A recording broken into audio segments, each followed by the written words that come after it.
Hey there, students. This is Mr. Stansel, and I hope you are as excited as I am to begin our year of exploring the social science of psychology. Now, as we've discussed, we will be starting our journey with the study of the social psychology perspective. There are several reasons why we begin with the social psychology perspective. The first is simply because it is one of the more interesting units that we will cover this year, and it is a great way to start the year. Second, we'll get to investigate some basic psychological principles in real-world application. Third, many social psych principles will be incorporated into later units. And fourth, because this is a major component of the AP Psychology exam, we begin with social psych. So let's begin. What is social psychology, and who in the world is that guy? As we discussed on the first day of school, psychology is the scientific study of mental processes and behaviors. Keeping with that principle, social psychology is the scientific investigation of how the thoughts, feelings, and behaviors of individuals are influenced by the actual, imagined, or implied presence of others. During our exploration of the field of social psychology, we will be exploring the origins and history of social psychology, major assumptions made by individuals and groups that impact social interactions, methods of investigating psychological concepts, social psychology's contributions to society, as well as the study of psychology itself, and strengths and weaknesses of social psychology principles. While the study of the mind and human behavior has been a continuing investigation for thousands of years, in only the previous 100 years has it developed into true scientific inquiry. Consider the previous centuries in Europe, for example. It was believed that the supernatural guided our decisions and behaviors. For example, if one was to suffer from schizophrenia in the 1300s, they would in all likelihood be perceived as being possessed by a demon, and as a result would probably be locked in a dungeon and tortured as a form of treatment. However, China, around the 6th century AD, is credited with the earliest psychological exams. It involved drawing a circle with one hand while drawing a square with another.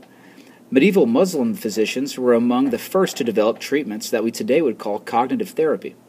However, there was never a scientific standard for the investigation of our mental processes and behaviors, at least not until Wilhelm Wundt, William James, and Sigmund Freud began the process in the late 1800s.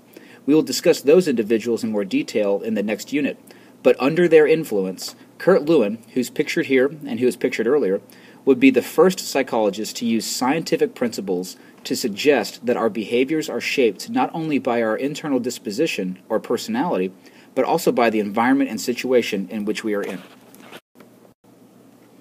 Kurt Lewin, like many early psychologists, was a Gestalt psychologist, which we will explore further in Unit 7, Sensations and Perceptions. After being injured in World War I, fighting for the Germans, he returned to the University of Berlin to finish his dissertation. As a German Jew, Lewin immigrated to the United States when the Nazis took over Germany, and once there, he developed an interest in group dynamics, specifically leadership styles. Because of the contrasting political ideologies of the day, like laissez-faire economics, authoritarian dictatorship, and democracy, Lewin sought to discover which leadership style was in fact most effective. To answer the question of which political system is more efficient, Lewin developed an experiment. In this experiment, Lewin organized a group of boys into 3 groups. Each group was asked to build a birdhouse. 2 groups had a leader, who was Kurt Lewin, and the 3rd group had no adult supervision whatsoever. This was a part of each group experiencing different leadership styles. In the authoritarian group, the boys were assigned specific tasks in the building of the birdhouse. For example, one boy would cut the wood, another would nail the pieces together, another would sand the wood, and so on and so forth. The boys were given specific instructions on how to carry out their respective tasks. They were then heavily monitored by the authoritarian, in this case Lewin. The boys in this group were not allowed to deviate from their assignments, and any complaints or dissension to the leader would be severely punished. Conversely, in the democratic group, the boys had the opportunity to vote on who got to perform what task, and if they wanted to change tasks, they could.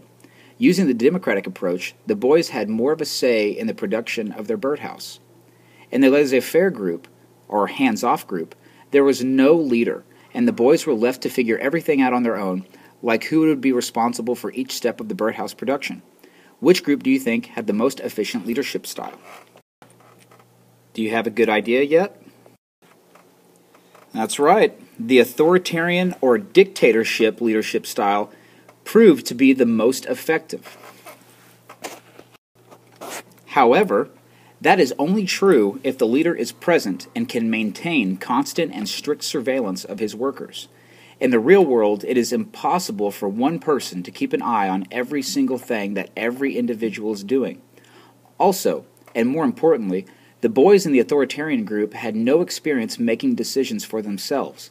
Without receiving constant instruction and supervision, the boys struggled to maintain focus, and production declined during the absence of the leader. So according to Lewin, which leadership style is most efficient without the presence of an all-watching, all-powerful leader? That's right, it's democracy. The reason being is because the students in the Democratic group actually had a say and had experience with delegating decision-making.